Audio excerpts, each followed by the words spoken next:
ഇപ്പോ വയനാട് ചെന്നപ്പോ ഒരു കുഞ്ഞിനെ എടുത്ത് മടിയിൽ വെച്ചുകൊണ്ട് അദ്ദേഹത്തിന്റെ ലാളിക്കുന്ന ഒരു മുഖമുണ്ടായിരുന്നു. എന്തേ അത് ആരും കാണാത്തെ? ഉം. എന്തേ ആരും കാണാത്തെ? അപ്പൊ അദ്ദേഹത്തിന് ദേഷ്യം വരുമ്പോ എന്തെങ്കിലും പറയുന്നത് മാത്രമേ കാണുന്നുള്ളൂ. ലാളിക്കുന്ന ഒരു കുഞ്ഞിനെയും കൊണ്ട് മടിയിലിരിക്കുന്ന ഒരു ഫോട്ടോ ഉണ്ട്. ഡെഫിനറ്റ്ലി ഞാൻ ആ ഫോട്ടോ കണ്ടു. ടൗൺഷിപ്പ് സമർപ്പിച്ച ആ വേദിയിൽ എന്ത് മനോഹരമായിരിക്കുന്നു. അപ്പൊ അദ്ദേഹം ഇനിയും ബാക്കി എല്ലാവർക്കും വേണ്ടി അഭിനയിക്കാനും കൂടെ തുടങ്ങണോ? അഭിനയിക്കാത്തൊരു രാഷ്ട്രീയ നേതാവാണ് അദ്ദേഹം. ഈ അഭിനയത്തിന്റെ കാര്യം പറഞ്ഞപ്പോൾ സിനിമയെ പറ്റി സംസാരിക്കണം. ഈ പ്രൊപ്പഗാൻഡ സിനിമ കൊണ്ട് പൊറുതി കൂട്ടിയിരിക്കുകയാണെന്നാണ് ഒരു വശത്ത് പറയുന്നത്. ദുരന്തർ 1000 കോടി അടിക്കുന്നതൊക്കെ പ്രൊപ്പഗാൻഡയാണ്. ബി.ജെ.പിയുടെ രാഷ്ട്രീയ ഒരു പ്രൊപ്പഗാൻഡ അല്ലെങ്കിൽ പരസ്യപ്പെടുത്തലാണ് ദുരന്തർ 2 എന്നൊക്കെ പറയുന്നു. കാണുന്നുണ്ടോ അതൊക്കെ?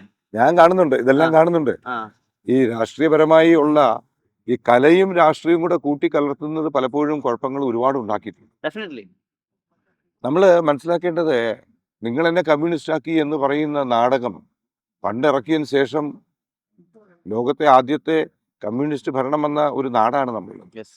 അവിടെയൊക്കെയാണ് കലയ്ക്ക് പ്രാധാന്യം പറയേണ്ടത്. അല്ലാതെ ഒരു കാര്യവുമില്ലാതെ യാഥാർത്ഥ്യങ്ങളെ മറച്ചു വെച്ചുകൊണ്ട് എന്തെങ്കിലും അടിച്ചേൽപ്പിക്കാൻ വേണ്ടി ഉണ്ടാക്കുന്നത് ഒരു കലയാണെന്ന് ഞാൻ വിശ്വസിക്കത്തില്ല.